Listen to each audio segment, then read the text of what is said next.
ready? Yep. All right, we're going to go ahead and get started. Well, good morning. First of all, if I can say anything, is that the pandemic has certainly taught us a few things, and one of those things has been patience and just being able to trudge through unforeseen circumstances. So I woke up this morning and I was like, how can I welcome you? I just didn't want to say welcome. I wanted to do, in my own unique way, a welcome that would resonate with you even after I step off of the stage. So I'll start with this. Good morning, Bruins. How would you live if you woke up knowing that you can't lose? As a natural-born competitor, writing my own story since birth, I wake up each day knowing that I can't lose. This does not mean that things won't go awry, you won't have a flat tire, the kids won't act up, the electricity won't go out during a rain or winter storm. This doesn't mean that you won't face hardships, sickness, or even the loss of loved ones. Knowing that you can't lose means this, that in the midst of hardship, unforeseen circumstances, or even when things simply don't go as planned, in the midst of whatever you may face in life, you have an attitude of a winner. Now, I'm not talking about the attitude that'll have your mom giving you the evil eye. Or as my mom used to tell me, girl, don't you give me no attitude. That's not the attitude I'm talking about here. I'm talking about attitude, a positive way of training your thoughts, actions, and ideas to achieve ultimate desired excellence. Attitude. If you don't have it, get it, a new attitude. We can't lose if we approach each day with serving in excellence, the quality of being outstanding or extremely good. And before I bring up our Allie and Vicki to proceed with their recognitions, I will end with this. I challenge each of you to mindfully approach each day with an attitude of serving in excellence. Trust me, you can't lose.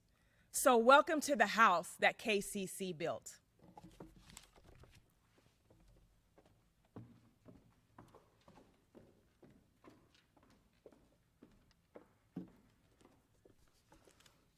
Good morning. I'm going to continue a bit with the idea of stories. Over the pandemic, one of the things that I learned was how many stories there were in my family as we had an opportunity to talk more and share stories. One of the best parts of my job, as I've told you before, is to be able to talk to our new employees as they come onto the campus and hear their stories and learn about them and talk to them about the stories I know about KCC. So I'm going to encourage all of you to reach out to these new employees or even people who have been here for a while and hear their stories, their experience of coming to KCC, their life stories.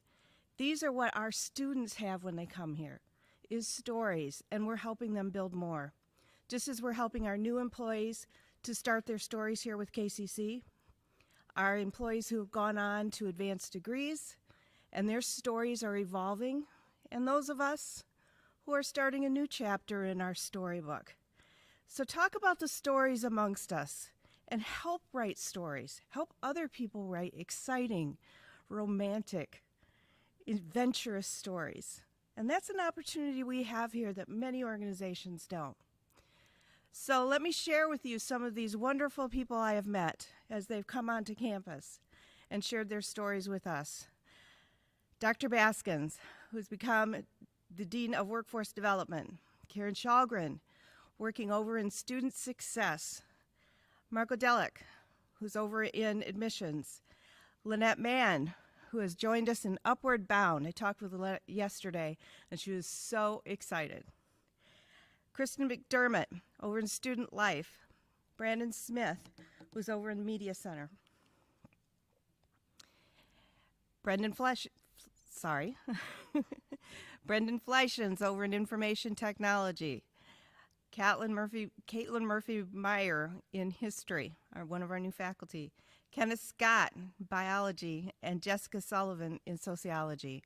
Welcome them all. Tell them your story. Hear theirs. Now talking about people who have been in the organization and are continuing to write their story here in a different way. Jackie Brayman has moved over to lifelong learning.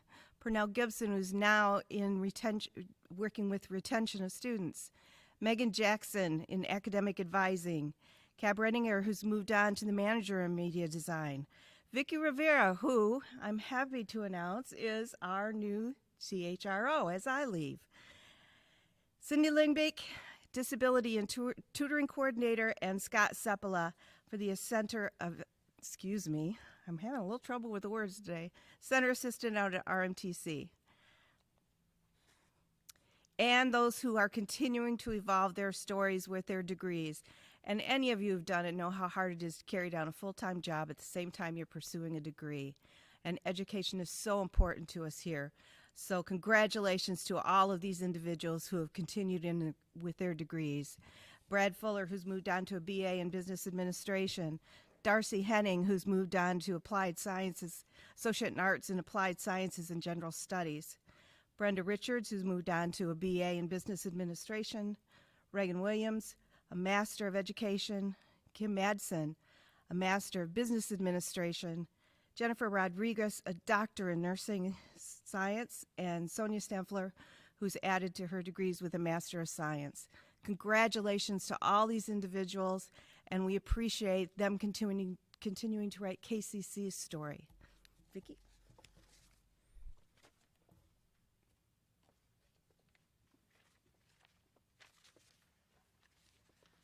Good morning.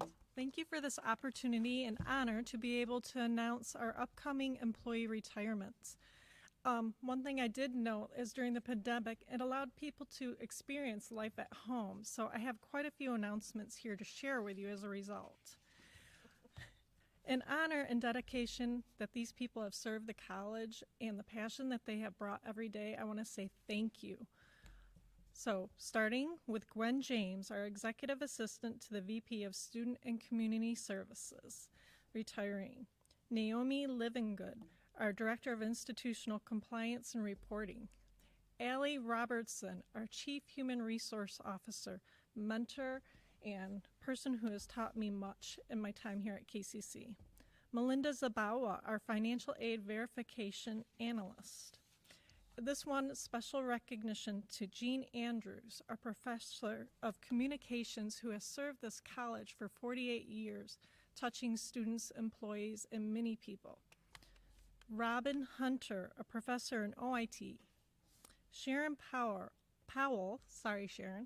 our Miller Building Coordinator who has been here for 40 years serving the people of the college. Patty Ralph, a specialist in Morris Library who's been here for 28 years. Jean Rice, a specialist in materials management at the industrial trades.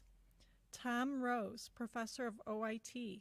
Lynn Smolarkowitz, professor of nursing. Sue Stutler, professor of math and science.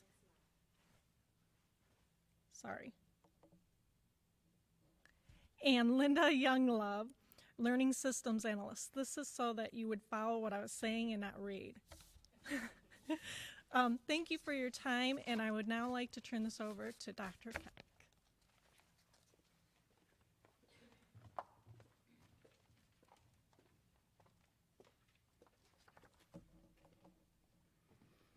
Good morning. It is always my honor to do the Employee of the Year Awards for this academic year. Continuing, as Allie mentioned, with the theme of stories, to talk a bit about what this award is. It is named after G. Edward Herring, who was the college's third president and instrumental in creating the award back in 2006. These are the recipients from 2019-2020 from your nominations. The recipients were nominated by their coworkers, and I'm going to read portions of the nomination as I introduce each recipient. Each person will receive a recognition certificate, a $100 Visa gift card, and their own personal parking space for the academic year. These items will be delivered to the recipients later today. In this setting, we don't have them coming up on stage, missing that piece of it. Recipients will also be recognized by the KCC Board of Trustees at their September board meeting. Nominated for her work with the KCC men's basketball team and with the college's international travel program, the first recipient is Michelle Wright. Michelle volunteers her time to work with the men's basketball team with their study table. She cares about the success of the students and goes out of her way to help these student athletes by providing mentoring, arranging for course-specific tutors, and she brings them snacks, which is a big plus. Michelle is also instrumental with the international travel program and she works tirelessly to ensure that the travel plans for students, staff, and community members explores all of the historic options available in a country, fitting as much into the travel timelines as possible. She ensures that the students reflect on the travel and create a presentation to share with others upon their return. You can hear Michelle's great passion for the history and the advantages of the travel program when she talks about their experiences. In all of this, Michelle fosters the mission of the college by ensuring that the students and community are receiving a high-quality education that will enrich their lives for years to come. Whether it is because of the travel program or the time she takes to mentor students, Michelle works intensely to help students meet their graduation and transfer goals. Congratulations, Michelle. This next recipient is nominated for how he works with others in meeting the educational needs of our students, and this recipient is Gordon Dunn. The nominator speaks highly of Gordon in that he always stops what he is doing to help people with their technology issues. If someone runs into him in the hallway and states that they are having an issue with their computer, Jordan takes a quick detour and helps to resolve the issue right away. By attending to issues at the drop of a hat, he is able to keep staff and faculty able to complete their work and students able to pursue their educational goals. When an employee stops what they are doing to attend to a fellow employee or to a student, they are going above and beyond. It would be so simple for Gordon to tell the employee to submit a work order and then wait until he finds the time to solve the issue. Gordon does not do that. He tackles issues as they are presented, allowing for the employee to continue working. By ensuring that staff, faculty, and students are able to have assistance with technology and that the college is able to meet the educational needs, Gordon ensures that KCC is providing accessible, high-quality education to all. Congratulations to Gordon. Nominated for her work in the college's 2019 celebration of Hispanic Heritage Month, our final recipient is Jackie Hallahan. Creating the Hispanic Heritage Month Committee was not part of Jackie's job. It was from her noticing that there was a group of students that needed to be recognized and acknowledged. Jackie recruited employees and students to volunteer with planning and organizing the events, which included information on Hispanic leaders, and that information was displayed on the screens across campus. Hispanic movies were shown in the Binda Theater. A DJ playing Hispanic music was in the Student Center. There was a Latin lunch, a salsa class, a conversational Spanish musical chairs event, and highlighting Hispanic heritage as part of the hosting one of the KCC women's soccer games. Hispanic Heritage Month was beneficial to the college because it was inclusive of a population that had not been recognized in this way in the past. The events and games were used to educate students and staff, and by doing this, Jackie has been able to enrich the lives of the community and our students. Congratulations to Jackie. And now, Eric Green.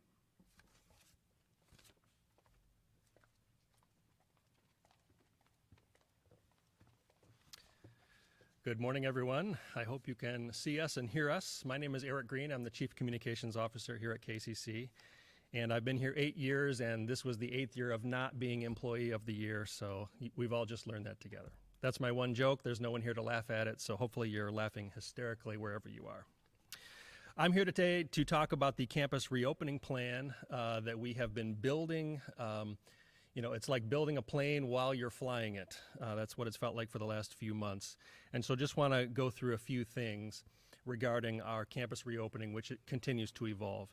But first of all, there's 4 guiding principles that we've used as we have approached this over the last 6 months. Number 1 is we want to be safety first. That has been the top of mind of every conversation and decision that we've had to make as a college. And number 2, we're seeking out a new normal. And I'll level with you, we're not there yet. I think it's going to be a while before we figure out exactly what our new normal is as an institution. Number 3, flexibility.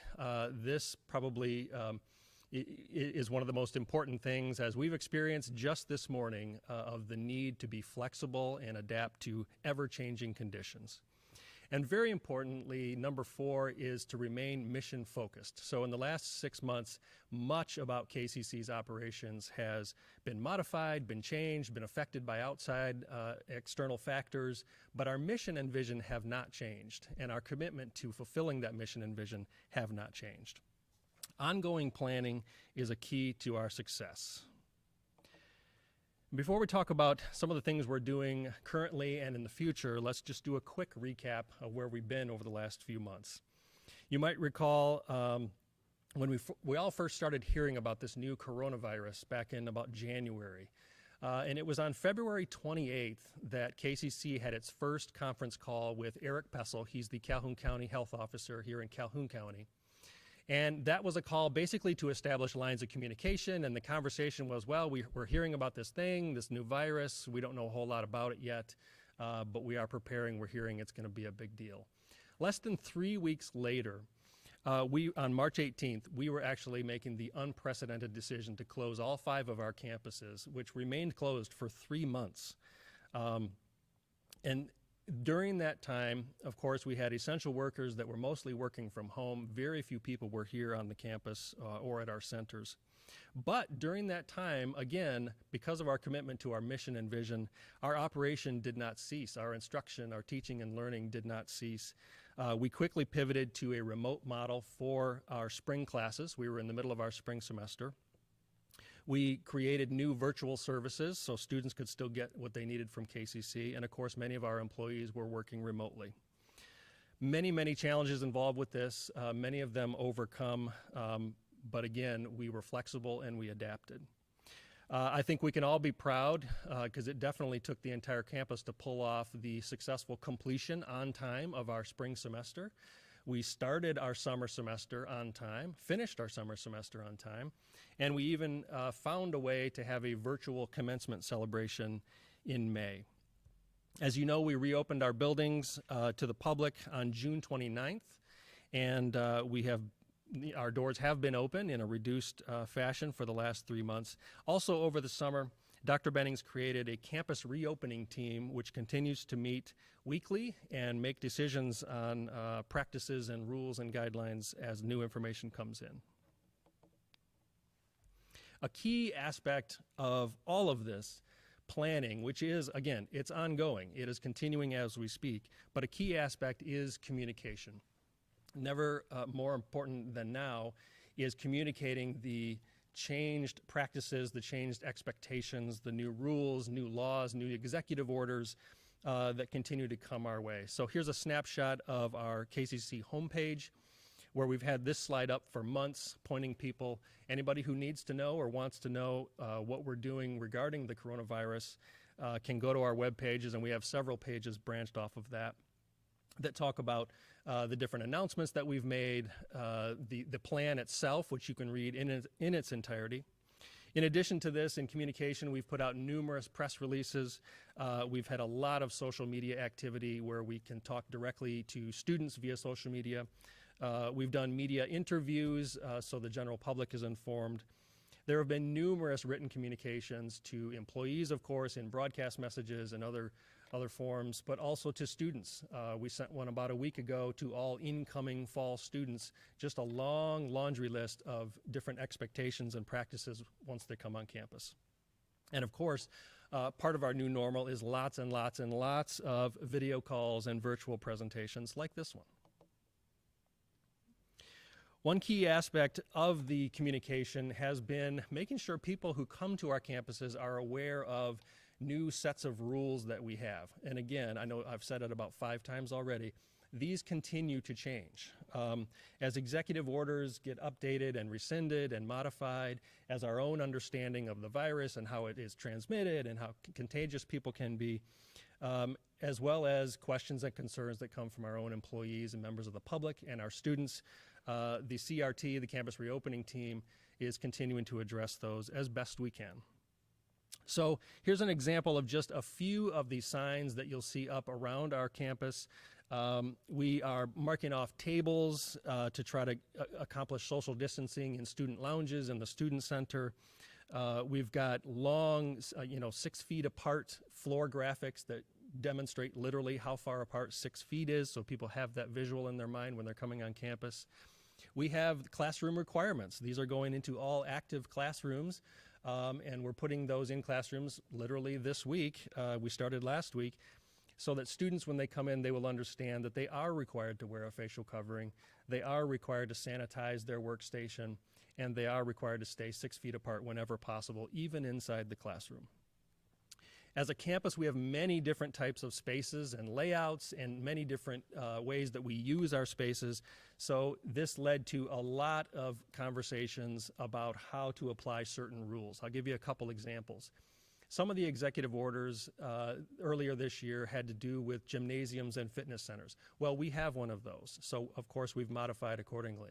Some of the executive orders dealt with restaurants and dining spaces. We have one of those also. Some of the executive orders dealt with health settings. We also have that on our campus. So this is why it's been almost a Byzantine understanding how to navigate our way through this. We're not just a building and we have classrooms. We have many different types of usages on our campus. So there's about 30 different variations of signs out there. They all, in one way or another, encourage people to maintain good personal hygiene, to stay 6 feet apart, and to wear a mask, and definitely do your part. So we've even got Dr. Bennings in a campaign encouraging people to take ownership, take that personal responsibility, and make sure that they're doing what they can to protect their neighbors here on campus. As of today, we have had one confirmed case of a person who had COVID-19 who came to our campus. This was over a month ago. It's already over and done with. But I'll just give you a little context. As of today, also, the state of Michigan has nearly 98,000 total confirmed cases since the beginning of the pandemic. And as of today, the county that we're in, Calhoun County, has 778 confirmed cases. So we've had one, and I'll tell you that we had our response protocols in place prior to that case. Those protocols were followed. We worked with the Calhoun County Health Department. There was contact tracing and quarantining involved, and that went according to plan. So this fall, like literally Monday, is the start of our classes, and that's going to bring another change to KCC, and that is what everyone is talking about, the return to face-to-face classes. Now, we have had a few face-to-face instructional interactions over the course of the summer, but this fall we do have many classes that we're offering, again, not just in an online format. But to that point, this fall we are offering a mix, more online classes than ever before, and I think Dr. Watson's going to talk more about that. We also have the face-to-face classes, and then we have our newly formed hybrid classes, which we're defining as a portion of a class that is face-to-face and a portion that is not face-to-face. Those, of course, vary from course to course and subject to subject, depending on those course objectives. We're encouraging students when they come to campus. Of course, they're going to see all of our signs as they walk, from their car to wherever they're going on campus. But we're also encouraging them as part of our plan to do a daily self-assessment of their own health conditions, much like we employees are required to do now. We're encouraging that of our students before they visit campus every day. When it comes to classroom cleaning, I already mentioned what we're expecting students to do. But in addition to that, and those cleaning materials will be provided in the classrooms, by the way. Facilities is taking care of that. But in addition, our cleaning contractors are going to do a deeper cleaning and disinfecting of classrooms and other high-touch surfaces more frequently, and certainly more deeply in the evenings after each day's use. Public events have been canceled on our campus, or I shouldn't say canceled, they've been prohibited through December 31. That decision was just made about a week ago. They had been canceled all spring and summer long, and we decided as a campus reopening team to cancel through the end of the calendar year. In addition to that, the non-critical travel also is prohibited through the end of the calendar year. And employees who have been doing a remote working arrangement, that is continuing as of now through September 25th, and that's one of those moving targets that we keep assessing as we go. So lastly, as we move forward, and we are moving forward, make no mistake about that, we are going to remain flexible. We're going to remain safety-minded and definitely mission-focused. The campus reopening team is continuing to meet every week, and we're continuing to talk almost daily about different issues and questions and concerns that come up. We're going to be watching very closely to see what happens here in the next week or two as students start coming in larger numbers onto our campus. We're particularly watching the Student Center to see how behavior looks in there and whether we need to take any additional steps. So I think as the fall continues, we will continue to adapt. We'll continue to implement new rules, restrictions, practices as needed to prevent the spread of the virus and to prevent the formation of large groups of people. Thank you for your time, and thank you for your patience this morning as we work through some technical difficulties. And now I'd like to introduce Dr. Paul Watson. This way. Good morning, everyone. It's great to be with you as we kick off the beginning of a very interesting year, but it's going to be a great year. There are two things I definitely want to spend some time in sharing with you, and the first one is actually regarding an update. The first update is really our reaffirmation for accreditation process that we began a year ago. I'm pleased to be able to report to you that the team and I, and also with the help of Dr. Martha Perkins in leading that group, we are on track with our timeline. As of right now, we have our first major draft for our assurance argument. On the right-hand side of that table that you have, if you remember from about a year prior, we talked about this list of activities. As you can see, we are on track from August 2020, and we are moving forward. The key thing for you to be aware of is as we move into the fall, pretty soon after our session at this point, you will see a KCC broadcast email that shows how you can get to that first draft, and also clearly pointing out how we are encouraging you to give us feedback. We're going to have some feedback sessions at the end of the next month in September, and we will also be looking for your final comments by mid-October. And that information is in that KCC broadcast email that will be winging its way to you shortly in the next few hours. Our goal in terms of the most immediate needs is that we will be heading into an updated draft in January with the goal of actually providing some simulation events or focus events in the spring that will enable us on campus to be prepared to showcase the fine job that we're doing here at Kellogg Community College with regards to the quality of instruction that we have on this campus. Secondly, the second reason why I've fortunate enough to address you this morning is with regards to some new awards that we have at Kellogg Community College. And this is, I probably will take the most time ever to introduce this because this is new to the institution. The primary mission of KCC is really to provide high quality educational opportunities responsive to the needs of the students and the community that we serve. The caliber of these opportunities and experiences, it really reflects the quality and commitment of our human resources here on campus. Among those resources are our teaching faculty, our counselors, and our librarians. They are ones primarily who deliver instructional programming and service to students. Therefore, it's appropriate, I believe, that we publicly recognize those outstanding faculty and their performance, which supports our ongoing college excellence. Of great importance to me has been the notion of legacy. In my earlier years, I sought to be like Professor Richard Jacobson, who was one of my mentors, one of my three mentors. Some of you who've chatted with me know about my three. He was my mind. He was the one who really nurtured me to be a better instructor. I know many of you also look up to other instructors or have been mentored by others in your own pathways. So legacy is very important. So what we did is over the course of the spring and the portion of the summer is I had several conversations on campus, and three names stood out in terms of showcasing the legacy that we're referring to when it comes to delivering that quality programming from the faculty. Again, faculty, counselors, or librarians. These are individuals in the past who have sort of set the tone and the legacy that we want to move forward. The notion of putting the time in to benefit their students and the institution. Those who have shown a care and concern for students and who have maintained their own academic knowledge and prowess in the classroom. They really have impacted students for the better and have assisted the changing of trajectories that we talked about. I was fortunate enough to speak with the three individuals who I think have established that legacy on campus when it refers to the instructional group. And I'm thankful that after our conversations, they graciously accepted that these awards would be in their honor moving forward.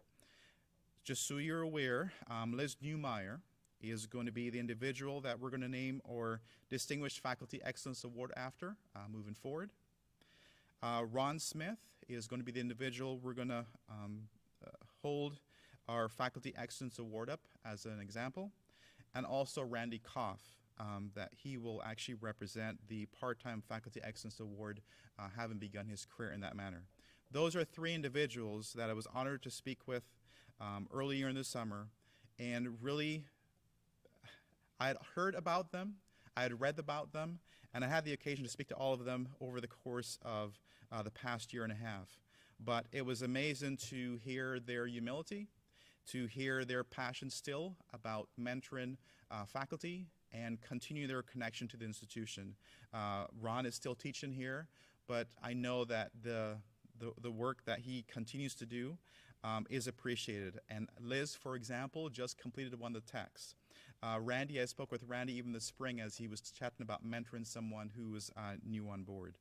So these are three individuals that I would like us to hold up as beginning that tradition, and even before them, the notion of legacy in terms of what it means to be a good instructor and doing great for our students and the institution. So moving forward, there are three inaugural winners of those awards that really exhibited the following: appropriate personal characteristics, professional skills and behavior, communication, and doing that effectively, planning and organizing learning experiences, facilitating student learning, evaluating students, providing student services, stimulating lifelong learning. These are all the attributes that I know Randy, Liz, and Ron continue to have and have exhibited here at KCC. The winners of these awards, there will be a naming area that we will create in the student center area. You're going to see it going up on one of the walls pretty soon. They also will be receiving some certificates, and they'll be chatting with me about joining me on the second committee. I'm thankful to have had a group of peers from Faculty Senate, as well as some of the instructional administrations, to assist me in the naming of the first three individuals. First of all, I would like to congratulate Chris Jakeway as one of the recipients for the Full-Time Faculty Excellence Awards. Pete Williams was the second that was the recipient of the Full-Time Faculty Excellence Awards. And finally, for the Distinguished Faculty Excellence Awards, I'd like to congratulate Clark Imus. All of those individuals, Clark Imus, Chris Jakeway, and Pete Williams, truly were nominated by students and recognized for their capacity on what they have done for students in and outside of the classroom. Please note, our adjunct award winner will be named at our adjunct orientation later on this week, and at some point you will receive a broadcast identifying that person by name. Thank you, and I look forward to seeing and hearing more of what many of you do to moving forward our legacy here at Kellogg Community College. At this time, I am honored to present to you Teresa from the Foundation, and she will give you an update in that area. Thank you very much.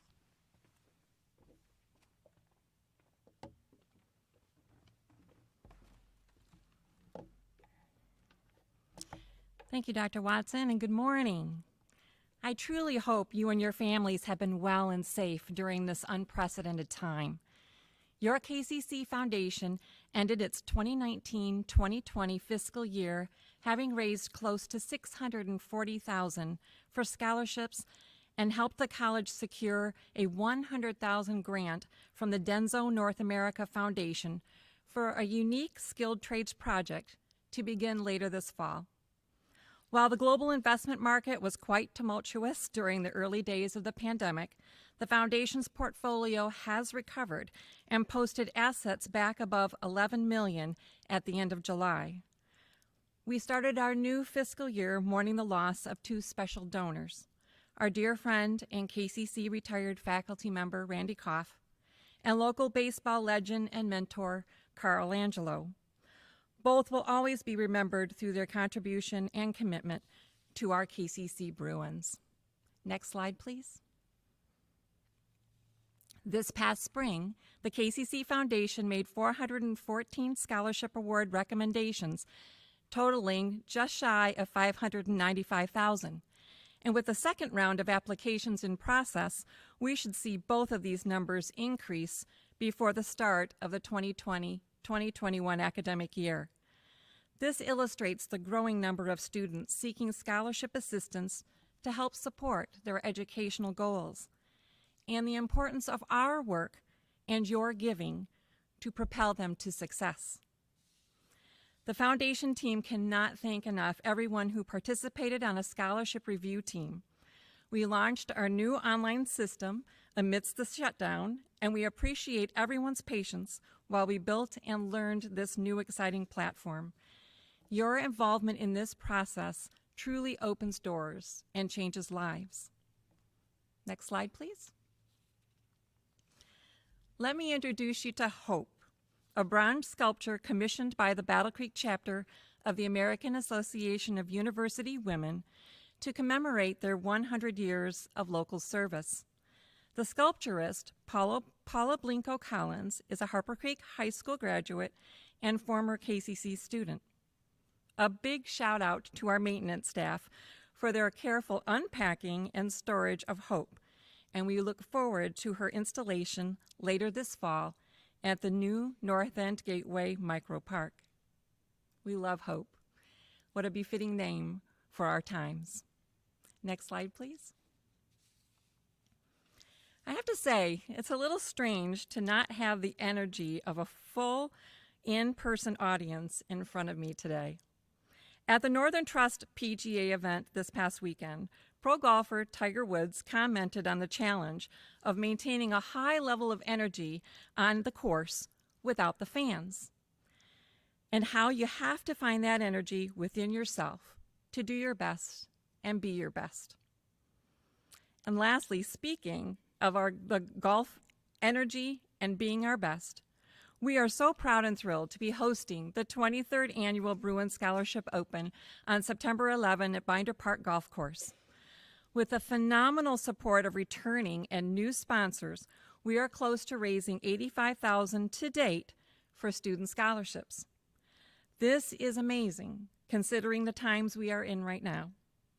This event, our signature event, is loved and appreciated by many in our community and is a huge benefit for our students. That is why we hope you will come out and help us this year. The format has been changed to allow for golfers to arrive and rotate in throughout the morning in order that we comply with CDC guidelines and state executive orders. Our goal is to have everyone, golfers and employees, have a safe and fun experience, showcase our great institution, honor and thank our sponsors, and raise much-needed funds to support our KCC Bruins. A big shout-out to those who have already signed up for a shift or are going to be there the full day that we hope will end by 4 p.m. So, if you have not done so and are interested in participating, please call the Foundation office and we can provide you with all the details and the perks of being at the Open. So again, thank you everyone for all you do for the KCC Foundation. Have a super semester. And now I will turn the podium over to Kim Andrews-Bingham.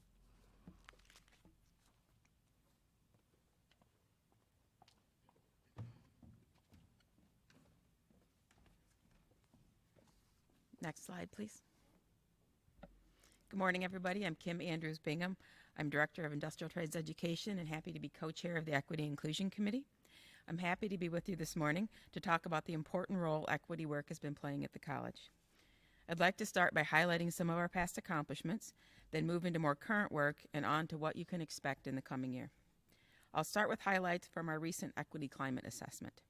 As a reminder, the assessment was intended to give employees and students the opportunity to share feedback and learn how we're doing as a college to create an equitable and inclusive environment for everyone, no matter who they are. Through the assessment, we gained valuable insights into areas of equity in which we are doing okay as a college, but also areas in which we could improve a little. The information gathered is important for all of us. Unless we know where we started, we won't know if we've made progress. We also can't begin to understand the lived experiences of our students and colleagues unless we ask them what they think and then learn through what they've told us. Through the assessment that was completed in early 2019, can we have the next slide, please? Thank you.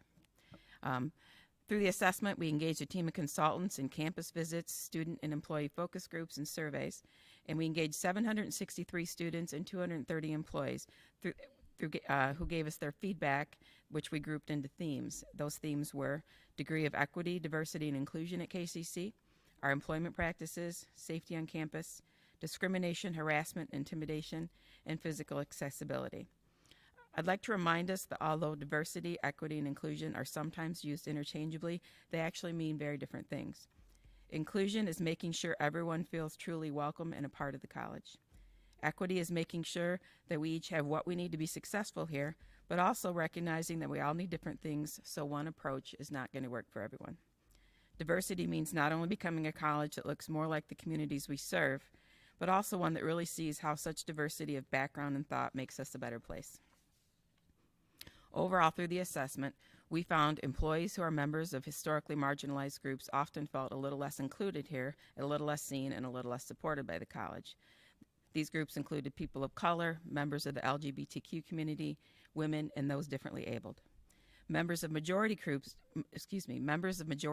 didn't feel like they had experienced inequitable treatment as much as their counterparts. Students overall had a bit more favorable view of KCC than many of the employees did. Following the assessment, last summer we had an equity planning retreat. This was a full-day off-site retreat that included members of the Equity and Inclusion Committee, but also many members of the KCC leadership team. At the retreat, we reviewed assessment findings and set priorities for equity work for the coming year. We also formed work groups, and these groups focused on things like employee professional development to engage in equity work, embedding equity into our performance review process, making sure support staff felt more included at KCC, and continuing to look for ways to better support those with disabilities on campus.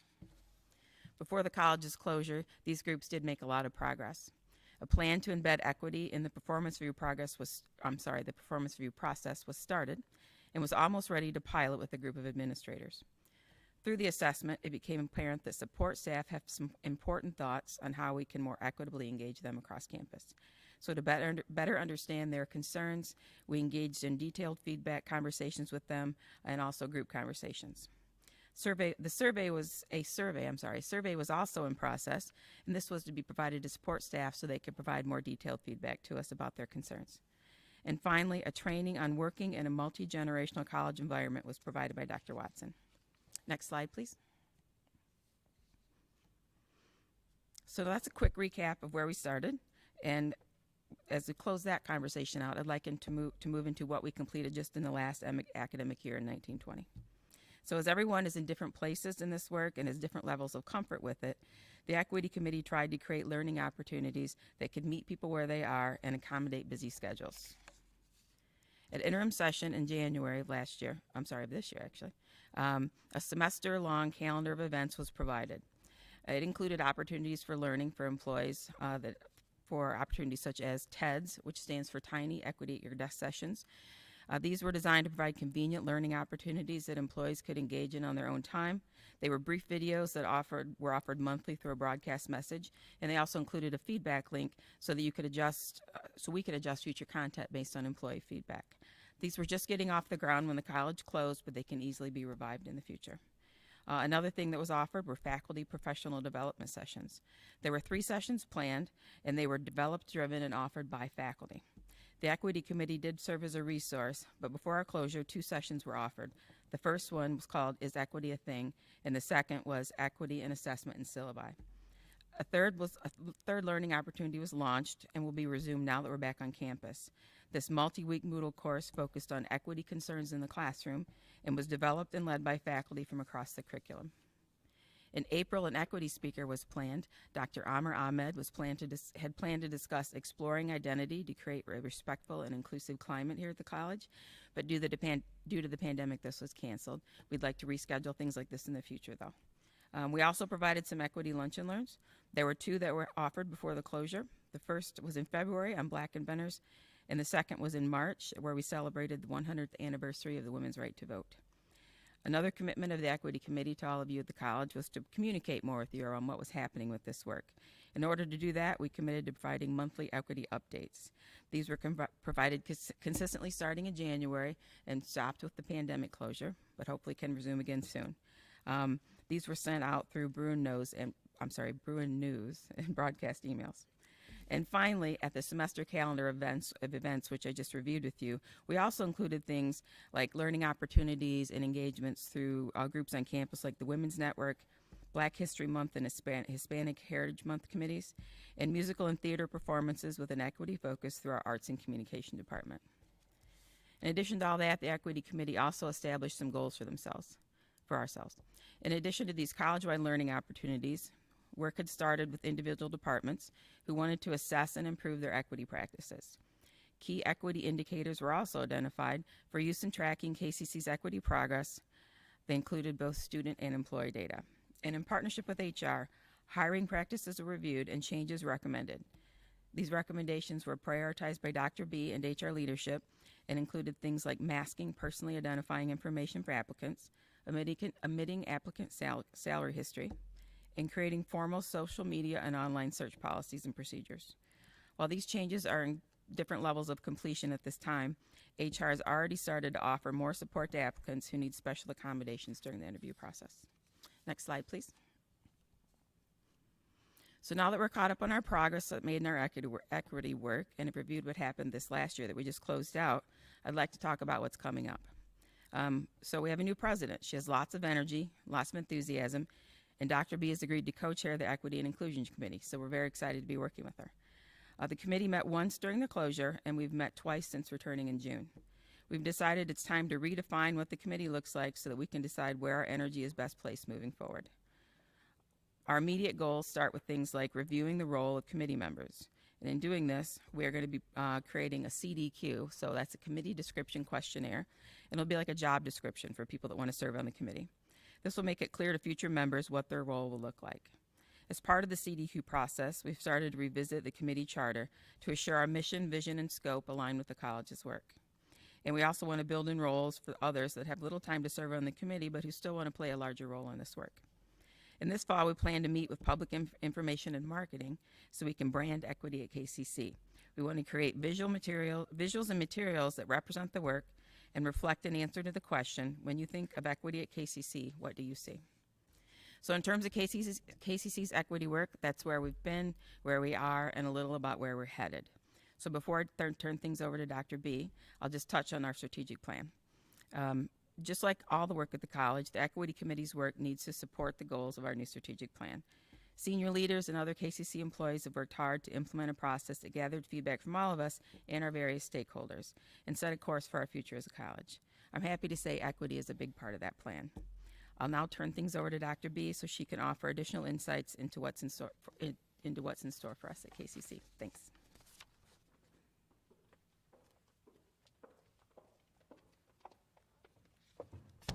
All right. Next slide, please. So now we're here to the part where we talk about the next 3-year strategic plan. And before I venture into the details of how we got to where we are today, as you note here, the title of the plan is Ahead of the Curve.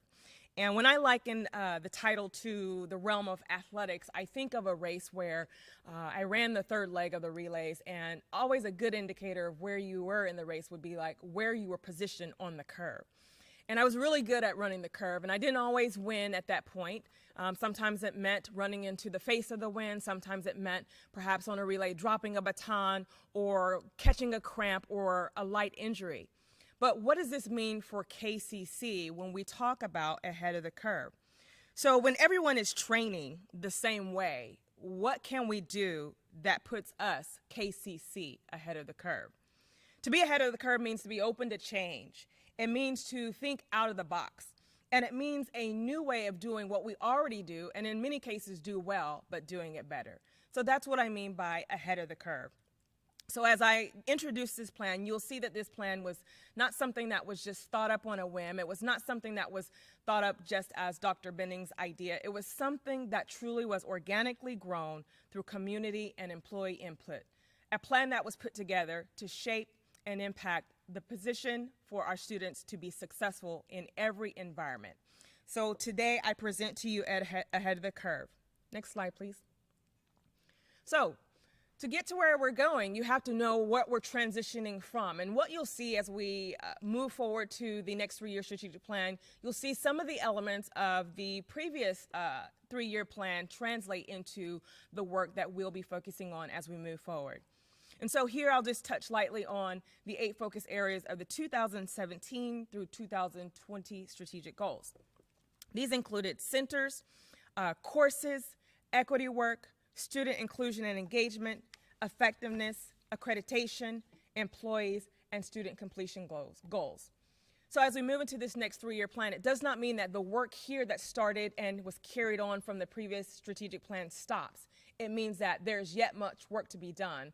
And if we could each ask ourselves, are we there yet? No, we are not there yet. We've got a long way to go, but we're on the right track. Next slide, please. So, I'll give you a quick overview of the nitty-gritty. Now, this timeline makes it look really nice and clean, but there was a lot of work that went on behind the scenes. There was a lot of time taken out of our normal work schedules to really dedicate towards implementing, developing, designing, and getting to the point that where we are today. So I'll start with, in January, when I first arrived, one of my first priorities was, where are we at with the strategic plan? And what needs to happen to build upon that or move us forward into the next strategic plan. So that started with the formulation of SWOT. And so you've heard me say SWOT in many different settings, but SWOT stands for our approach must be strategic, our plan must be well informed, our team, our employees must be actively engaged, and ultimately the plan itself must be tenable. So in February, we moved forward with input sessions. I'm so thankful that we were able to accomplish this before COVID. We had some minor adjustments right before we had to close the campus, but by then we had accomplished much of what we did input-wise in person. And so that was sessions designed over the scope of a week. I believe we had 10 sessions, so it was a whirlwind week where we invited employees as well as community members to come and participate and address 5 questions, which would help us then formulate themes and develop the next 3-year strategic plan. We then facilitated a student focus group in March. It's always important to have the voice of the students because ultimately that's why we're here. That's who we're here to serve, and we wouldn't be here if it wasn't for our students.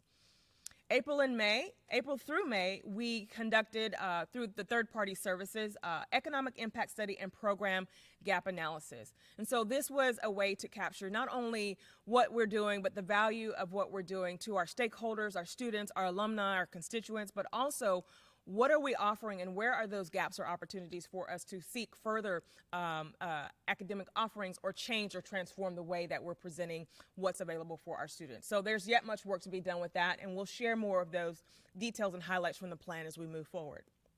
In June, we had all the information from the input sessions aggregated and summarized and presented in a final report by the Social Policy Research Group.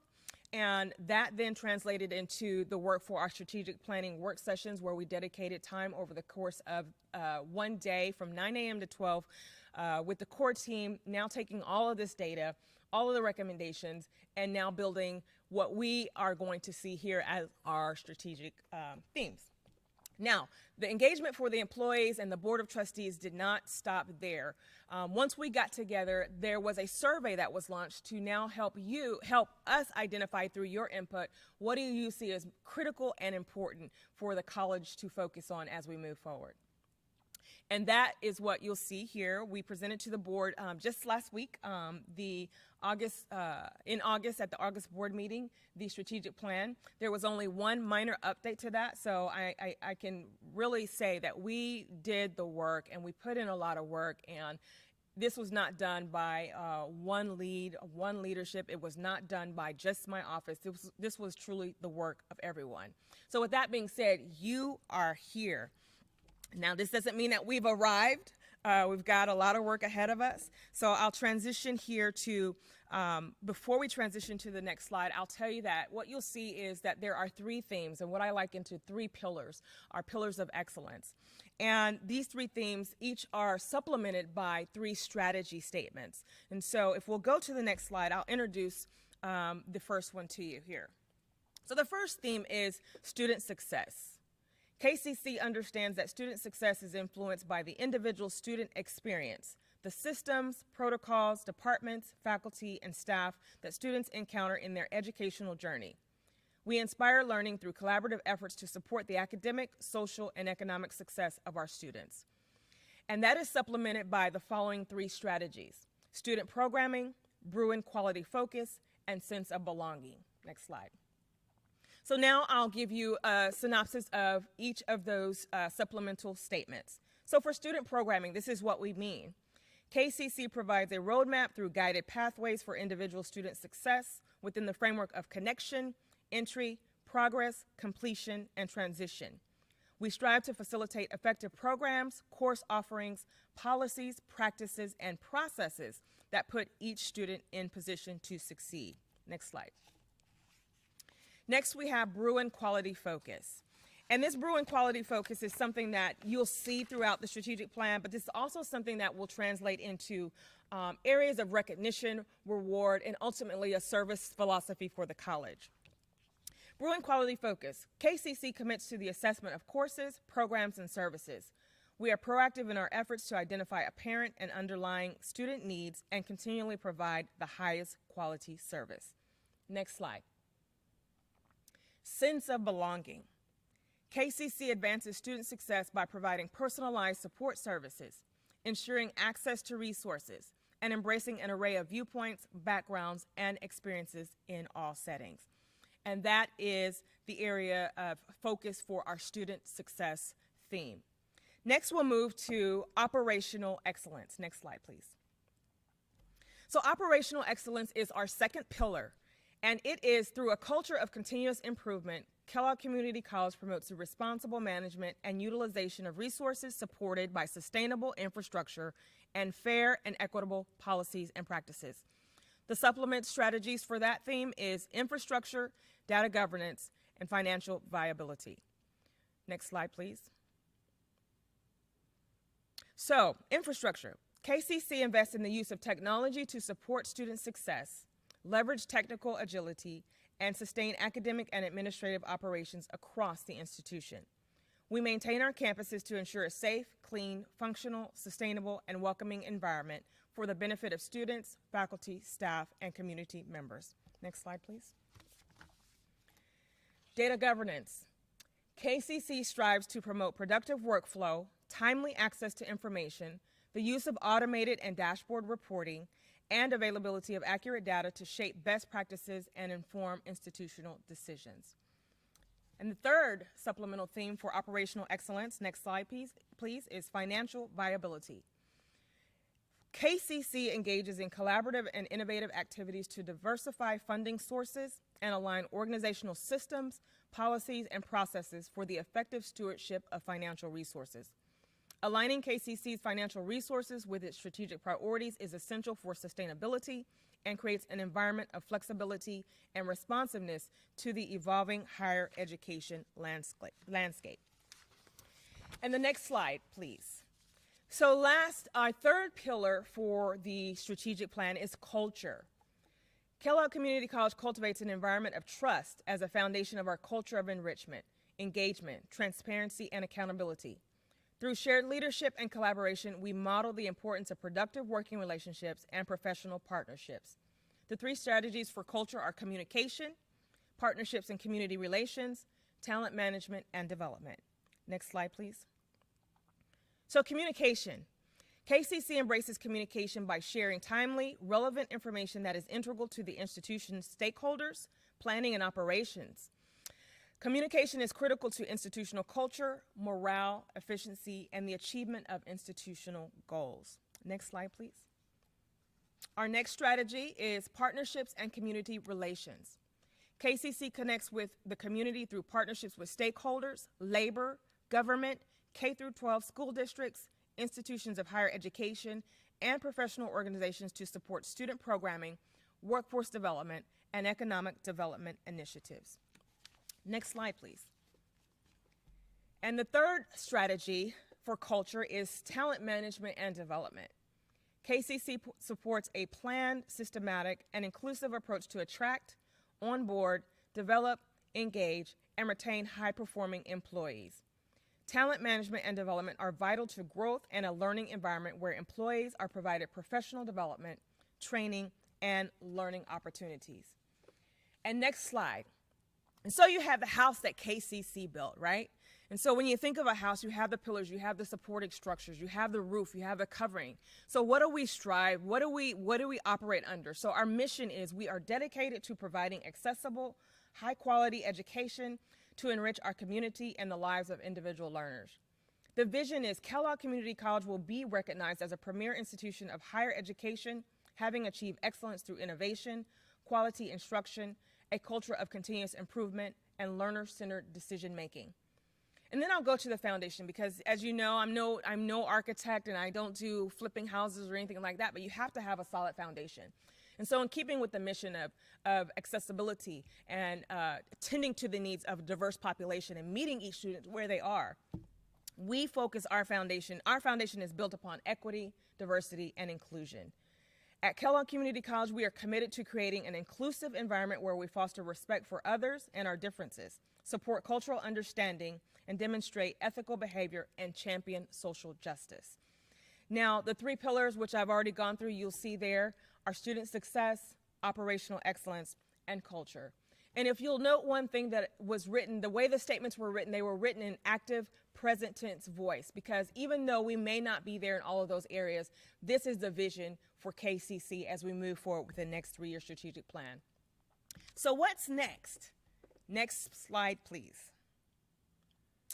A balanced scorecard. As you know, with any strategic plan or with any performance measure, there's always got to be certain indicators and metrics which inform how well are we doing, are we holding ourselves accountable. And so what you'll see here is just a glimpse into what is coming, and I'll be working with the SWAT team to formally launch a balanced scorecard over the next few months.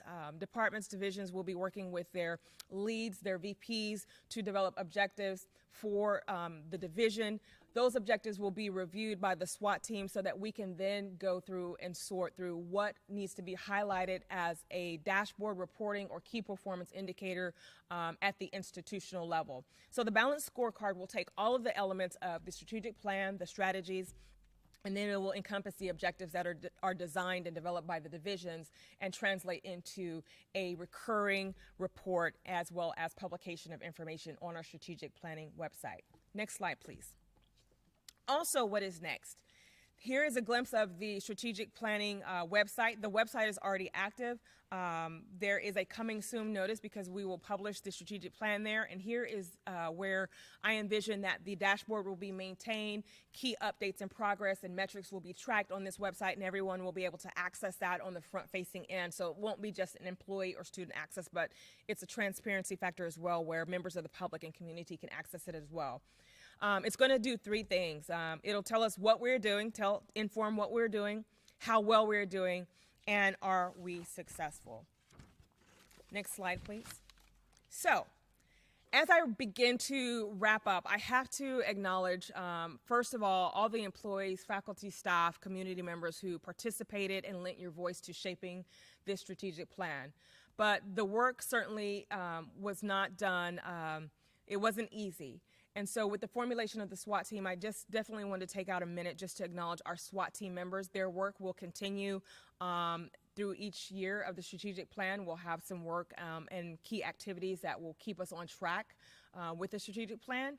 So that is Teresa Durham, Executive Director of the KCC Foundation, Eric Green, Chief Communications Officer, Dr. KECK, VP Student and Community Services, Allie Robertson, Chief HR Officer, Pauline Rumba, Manager, President's Office, and Dr. Paul Watson, VP of Instruction. So I want to thank you all for being committed to the process and the plan and working through the ebbs and flows as we move forward into this new dynamic. I also have to acknowledge the Board of Trustees who have been a tremendous support, not only of myself and the transition into this new role, but also into the work of KCC in the development of the strategic plan. And so that's John Bird, Secretary, Jill Booth, our Vice Chair, Steve Claywell, our Chair, Matthew Davis, our Treasurer, Xenia McKay, Trustee, Carla Reynolds, a Trustee, and Patrick O'Donnell, a Trustee. So I want to thank them all and thank you all for your support and your work and your continuing efforts towards the strategic plan. So next slide, please. So as you know, I always like to introduce the element or have an element of athletics. That's my background. I'm certainly no longer an athlete, nor can I say that I have the joints of a full functioning athlete, but I do carry the baton. And so if you recall, if you participated in any of the sessions, you may have seen that there was a handoff of the relay baton. And this baton was symbolic of us challenging you and tasking you with the responsibility of maintaining the momentum of moving us towards the mission, fulfilling the mission, modeling the mission, and becoming the mission, and being a champion for KCC and all that we do. So I have to acknowledge the employees that receive these batons because you're on the spot, so you've got the baton. Jason Little, our Director of Technology Operations. Yanira Flores, Specialist, Accounts Payable. Priscilla Diego Moya, Career Coach, Workforce Solutions. Graham Smith, Faculty, Math. Dennis Baskin, Dean, Workforce Development. Michael Houston, Academic Advisor. Tricia Drake, Center Assistant, Faisenfeld. Karen Shalgren, Education Specialist, CSS. Sarah Reed, Specialist, CES. Sue Stetler, Faculty, Math. Our community members that received the baton are Dr. Deborah Nuzzi, forgive me for the mispronunciation there, Director of Secondary Education, Battle Creek Public Schools, and Dr. Kevin Rabanal, Chair of the Health and Human Performance Department at Olivet College. Next slide, please. So this is just a picture that captures some of the activities. You see there's different emotions, different levels of engagement, some serious, some smiling, some laughter, some hard at work. But this is just something to just capture the memory of the work that we did and the work that we all came together to do to fulfill and really shape how KCC moves forward. And so the next mission. Next slide. I'll end with this, and this is something that it just resonates with me. I carry this quote with me internally, but it's one of my favorite quotes by Simon Sinek. Regardless of what we do in our lives, our why, our driving purpose, cause, or belief never changes. So remember this: you are the brand of KCC in what you do, how you speak, how you serve, and even how you think. So how do you represent KCC even when no one is watching? I challenge each of you to represent the best of KCC in all that you do, for all that we serve, and in everything as we strive to move forward. And if we'll go to the next slide, please. Now, this is just a slide to take us out, and in this part of my presentation, if you want information about the sessions, you can go here, kellogg.edu/sessions. And so with that being said, we're moving fast paced, but I envision that KCC will be ahead of the curve. Thank you, and have a great day.